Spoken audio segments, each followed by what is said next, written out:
काल नितेश राणेंनी माझ्यावर टीका केली होती. काल काही पत्रकार माझ्याकडे आले होते आणि त्या टीकेला उत्तर मागत होते. परंतु मी म्हटलं की एक दोन दिवस थांबूया, कारण निलेश राणे जे टीका करतायत ते त्यांच्या टीकेवर ठाम नसतात. त्यामुळे मानेकरांवर टीका केली ते आज काय बदलतात हे मी पाहत होतो. मातू मानेकर हे भारतीय जनता पार्टीचे कार्यकर्ते आहेत. लोकसभा आणि विधानसभा निवडणुकीमध्ये त्यांनी जसं विजय केंद्रवडेकरांनी निलेश राणेंबरोबर काम केलं होतं, तसंच मातू मानेकरांनी निलेश राणेंबरोबर काम केल्याचे फोटो पुरावे माझ्याकडे या मोबाईलमध्ये आहेत. आणि त्यामुळे आपल्या पक्षाच्या, आज जरी ते तुमच्या पक्षात नसले तरी ते तुमच्या वडिलांच्याच पक्षात आहेत. माननीय नारायण राणेंच्या भारतीय जनता पार्टीमध्ये ते या जिल्ह्यामध्ये पदाधिकारी आहेत. तुम्ही सांगून त्यांना जर भारतीय जनता पार्टी म्हणून त्यांची हकालपट्टी करा, म्हणजे लोकांना कळेल की मातू मानेकर हे हिंदू धर्मविरोधी आहेत. त्याचबरोबर आपण बघितलं असाल की निवडणुकीत ह्या लोकांच्या सगळ्यांचा वापर केला आणि आज कालच्या व्हिडिओमध्ये आम्ही बघितलं होतं की त्यांच्यावर ठेकेदारीमुळे त्यांचे आरोप केले होते. ठेकेदारीमुळे त्या म्हाताऱ्याला घरी बसवावं असं सांगितलं होतं आणि आज मात्र तुम्ही सांगताय की जातीवादी असल्यामुळे मी त्याला घरी बसवा म्हणून सांगितलंय. खरं तर तुम्ही जे आरोप करताय, तुम्ही जे त्यांना घरी बसवा म्हणून सांगत होता, जेव्हा धमकी देत होता, त्या धमकीमध्ये फक्त आणि फक्त ठेकेदारीवरनं ते आरोप होते. खरं तर आपण बघितलं असाल की छत्रपती शिवाजी महाराजांचा जे स्मारक होतं ते कोसळलं आणि कोसळल्यानंतर मी आंदोलन केलं आणि म्हणूनच पुन्हा एकदा चांगला पुतळा त्या ठिकाणी बसवावा लागला. आणि त्यावेळी सुद्धा तुम्ही आरोप केले होते माझ्याबरोबर, परंतु त्या आरोपात कुठलंही तथ्य नव्हतं. आणि जर रवींद्र चव्हाणांनी जर निष्क्रिय पालकमंत्री असतील, माझ्यावर चौकशी केली नसली, तर आता तुमचेच भाऊ पालकमंत्री आहेत, तुमच्याच पक्षाचे नेते गृहमंत्री आहेत, तुमच्या मित्र पक्षाचे, आणि त्यामुळे पुन्हा चौकशी करा. ती तुमच्यात हिंमत नाही, फक्त आरोप करायचे आणि दुसरीकडे विषय भरपडायचा असा हा विषय आहे. खरं तर मी रवींद्र चव्हाणांना भेटतो, उदय सामंतांना भेटतो, माननीय मुख्यमंत्र्यांना सुद्धा भेटतो.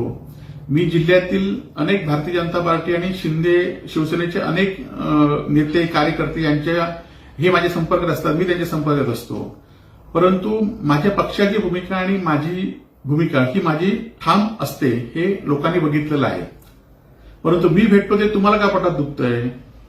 आपल्याला माहिती असेल की आपण उद्धवजींना भेटायचं असेल तर माझी काही गरज नाही, तुम्ही उद्धवजींना भेटा. त्यांचे पी आहेत, त्यांच्याकडनं मी पाहिजे तर त्यांच्याशी संपर्क साधून तुमची भेट घालून देईल आणि त्यांना भेटा आणि त्यांना सांगा वस्तुस्थिती काय असेल ती. परंतु मी भेटतो म्हणून तुमच्या पोटात दुखण्याचं काही कारण नाहीये. आपण बघितलं असाल की आज मी या विधानसभेचा आमदार नाहीये. माझा पराभव 8,000 मतांनी झालेला आहे, हे पण मी स्वीकारलेलं आहे. आणि खरं तर हा पराभव आर्थिकदृष्ट्या झाला आहे हे पण लोकांना माहिती आहे. आणि रवींद्र चव्हाणांमुळेच तुम्ही विजयी झाला हे पण तुम्ही नाकारू शकत नाहीये.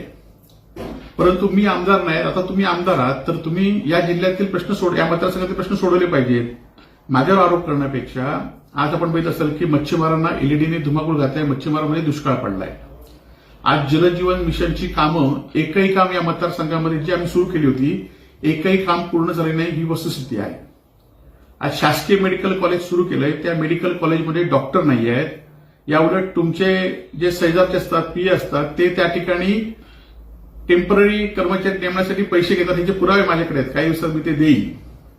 महिला हॉस्पिटलमध्ये जे कुडामध्ये महिला हॉस्पिटल आम्ही बनवलंय, त्या महिला हॉस्पिटलमध्ये एखाद्या डिलिव्हरी असलेल्या महिलेची 9 महिने ट्रीटमेंट दिली जाते आणि शेवटच्या ज्यावेळी तिला पेन सुरू होतात त्यावेळी त्या ठिकाणी डॉक्टर नसतो आणि मग त्या महिलेच्या जीवावर बेतलेल्याचे अनेक प्रसंग ह्या 6 महिन्यात झालेले आहेत. त्याकडे तुम्ही लक्ष द्या. आज ज्या वाळू व्यावसायिकांनी तुम्ही जिंकून आल्यावर 5 लाखाचे फटाके लावले होते, त्या वाळू व्यावसायिकांना अधिकृत करण्यासाठी, लिलाव करण्यासाठी या मतदारसंघातले वाळूचे लिलावच झाले नाही आहेत. ते लिलाव करण्यासाठी प्रयत्न करा, म्हणजे त्यांना अधिकृत या ठिकाणी होईल. ज्या ठिकाणी विरोध लोकांचा आहे त्या ठिकाणी थांबवा. या मतदारसंघातील आपण बघितलं असाल की सगळीकडे रस्ते खोदून ठेवलेले आहेत. आता कुडाळ मालवणचा रस्ता असून देत, अनेक रस्ते असून देत की जे रस्ते आता माणगावचा रस्ता असून देत, डांगमड्याचा रस्ता असून हे रस्ते आता पावसात पूर्ण होणार नाही आहेत, त्याकडे तुम्ही लक्ष द्या. आणि माझ्यावर आरोप करताना तुम्ही विधानसभेत सुद्धा आरोप केला. तुम्ही एखाद्या मंत्र्याकडे आरोप करतात, एखाद्या विधानसभेत आरोप करतात, तुम्हाला वाटतंय की तुम्ही बोलताय म्हणून. लोक तुम्हाला कोणी सिरियस घेत नाहीत. फक्त माझे मुख्यमंत्री असलेल्या नारायण यांचे तुम्ही चिरंजीव असल्यामुळे तुम्हाला पण बोलत नाहीत, परंतु लोक तुम्हाला सिरियस घेत नाहीत हे वर्षभरात कळलेलं आहे. त्यामुळे मी आज आमदार नाही तर लोकप्रतिनिधी म्हणून तुम्ही आहात. आम्ही विरोधक म्हणून जे काही चुकीचं दिसेल, जर तुम्ही म्हातू मानेकरांना धमकी दिलीत, विजय गणवेकरांच्या घरात घुसलात, ते आम्ही लोकांना ज्यावेळी चुकी असेल ते लोकांना आम्ही दाखवण्याचं आमचं विरोधक म्हणून काम आहे. तुम्ही माझ्यावर टीका करण्यापेक्षा माझा सगळा हा प्रकार आहे. मी जर कोणा ठेकेदाराकडनं पैसे घेतले असतील, मी जर छत्रपती शिवाजी महाराजांच्या पुतळ्याच्यामध्ये माझा हात असेल तर माझी कधी चौकशी करा.